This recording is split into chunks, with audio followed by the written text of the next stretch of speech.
person that is taking everything from the counter. Yes, please. Can you send it back? Can you send it right away, please?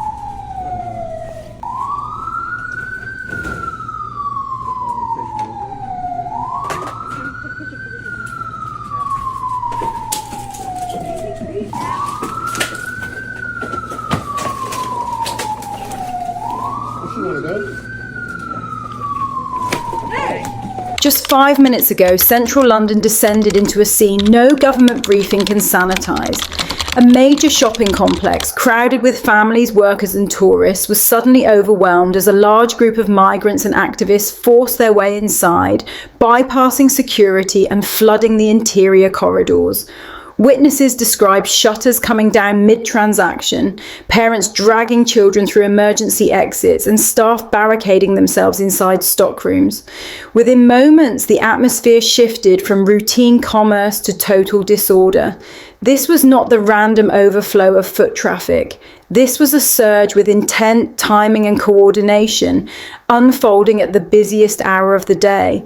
Social media lit up instantly. Videos show chanting echoing through glass atriums, security personnel retreating under sheer numbers, and shoppers frozen in disbelief as police lines failed to hold. The crowd moved as one body, advancing through the complex, occupying open spaces, and asserting control over areas usually governed by private security and public order.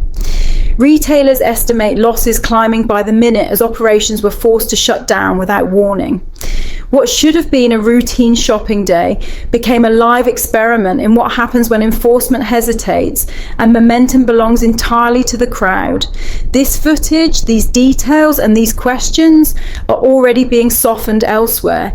If you want to keep seeing what others won't show you, subscribe now, share this video, and stay ahead of what they are trying to bury before it disappears.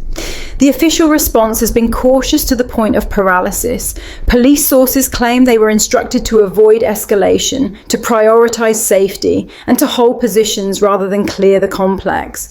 But to those trapped inside, it did not feel like protection. It felt like abandonment. Footage shows officers standing back as the crowd surged past, their presence reduced to observation rather than control. The word being used by viewers is not restraint, it is retreat. And once that perception takes hold, authority begins to dissolve. The political consequences are immediate and explosive. Critics are already accusing the government of allowing a parallel standard of enforcement to take root, where certain groups are managed gently while ordinary citizens face the full weight of the law for far less.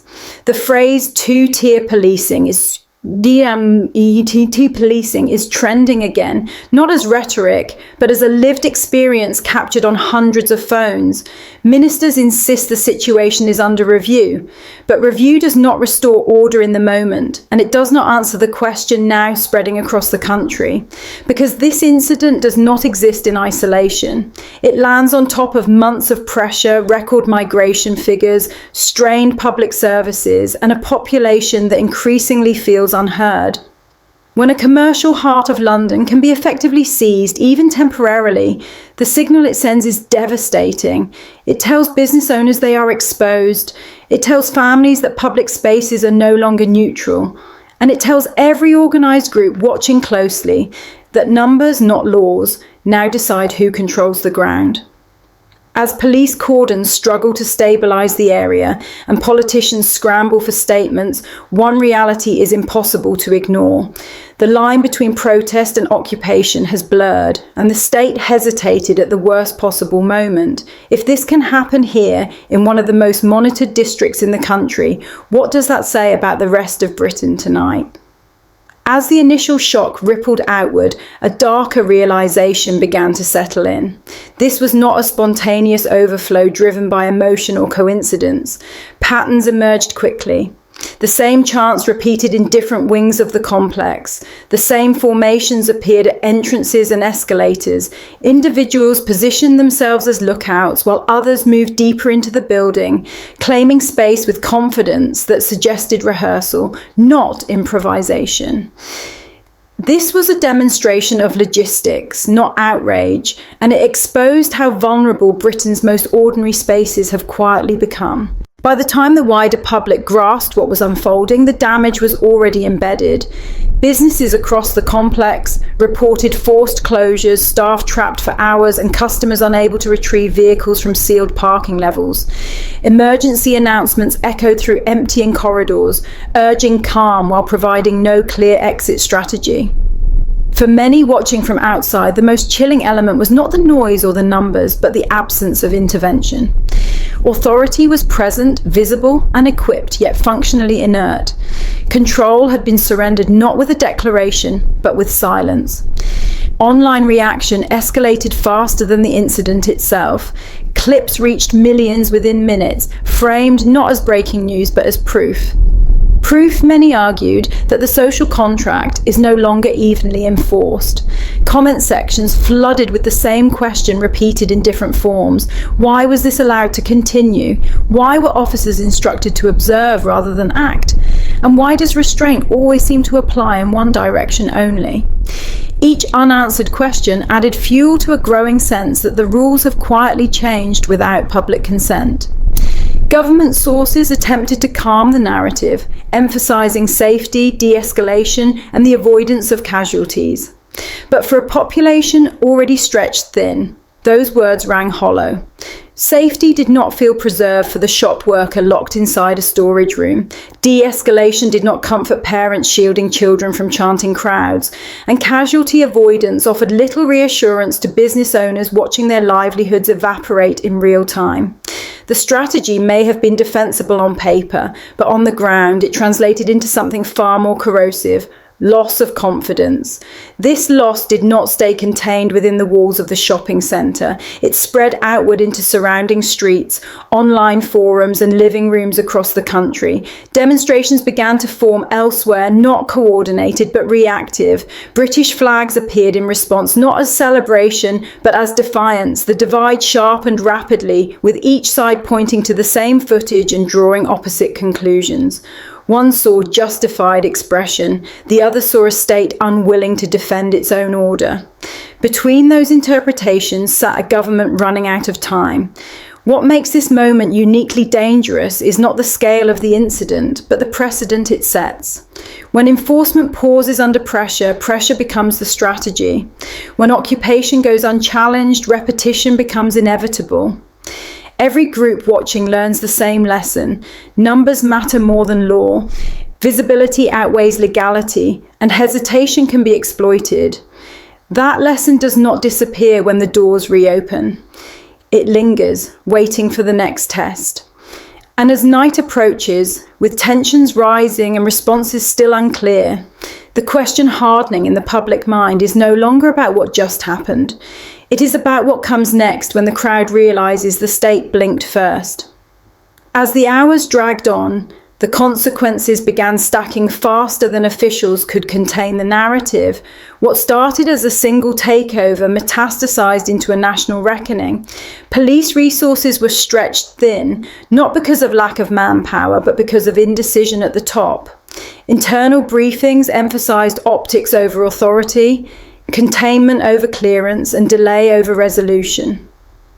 Officers on the ground reportedly waited for authorization that never came, while the public watched the state hesitate in full view. In that hesitation, something vital cracked. Retail associations released emergency statements warning of cascading economic damage. One forced shutdown ripples outward, triggering insurance disputes, cancelled deliveries, and staff walkouts. December revenue, the lifeblood for thousands of small businesses, was effectively written off in minutes. The message received by shop owners was unmistakable: you are on your own. The system designed to protect public commerce will step back when pressure mounts, leaving livelihoods exposed to forces that do not answer to the law. The political class responded with rehearsed language that satisfied no one. Calls for calm collided with the footage of chaos. Assurances of control clashed with images of retreat. The gap between words and reality widened into a chasm, and into that space rushed anger, not the fleeting kind, but the slow-burning rage that forms when people feel managed instead of represented. It was no longer about a single incident. It was about accumulated grievance finally finding its trigger. Across the country, conversations shifted tone. What was once discussed in abstract terms became personal and immediate. If a shopping centre can be overwhelmed in broad daylight, what about train stations, high streets, schools? If enforcement hesitates here, where does it still hold firm? Trust, once lost, does not return through press releases. It erodes silently, replaced by vigilance, suspicion, and eventually confrontation. The state's monopoly on order depends not just on force, but on belief. And belief was hemorrhaging. Behind the scenes, intelligence assessments painted an even grimmer picture. Analysts warned that the incident would act as a proof of concept, studied and replicated by groups testing the limits of tolerance. Each successful occupation lowers the barrier for the next. Each non-response recalibrates expectations. This is how norms shift without legislation, how boundaries dissolve without debate. The danger lies not in one crowd, but in the lesson learned by many. Meanwhile, the online ecosystem amplified everything. Clips were stripped of context, replayed endlessly, framed as either righteous defiance or catastrophic failure. Algorithms rewarded outrage, pushing the most extreme interpretations to the widest audiences. In this environment, moderation vanished, positions hardened, middle ground evaporated. The country did not just watch events unfold, it was pulled into them, emotionally invested and increasingly polarized. Law enforcement morale took a visible hit. Officers found themselves criticized from all sides, accused of both brutality and weakness, often for the same moment captured from different angles. The truth, according to insiders, was simpler and more damning. They were constrained, not by law, but by fear of political fallout. Fear of headlines, fear of being sacrificed to preserve an image of harmony that no longer reflects reality. And so the stalemate continued. The mall reopened in stages, but the sense of safety did not. Shoppers returned cautiously, glancing over shoulders, alert to signs of unrest. Businesses reinforced shutters that had never before been used.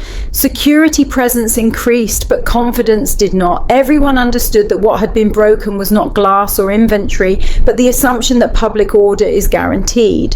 The state insists this was an anomaly. Critics insist it was a warning. And as the dust settles, one question refuses to fade. If this was merely a test, what happens when the next one is bigger, louder, and far less forgiving? What remains after the barricades are lifted is far more dangerous than the occupation itself. The incident has hardened into a symbol, and symbols travel faster than facts.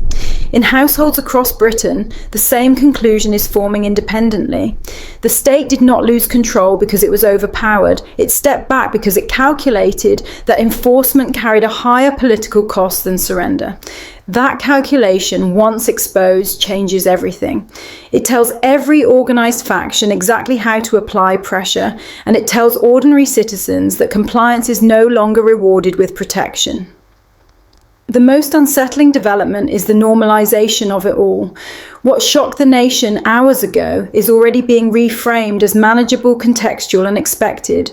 Language softens, edges blur, and with each reframing, the bar for outrage rises. This is how societies acclimate to decline, not through catastrophe, but through repetition. Each incident slightly worse than the last, each response slightly weaker, until the extraordinary becomes routine. Britain now stands at a quiet crossroads.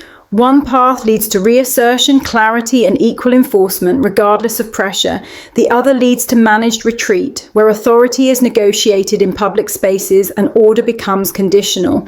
The choice will not be announced. It will be revealed through the next response, the next hesitation, the next moment when the state is tested under stress. Because the crowd that surged through that mall did more than disrupt a day of shopping. It exposed a vulnerability at the core of governance. And the only question that now matters is this: when the next surge comes, will Britain stand its ground or will it step aside again?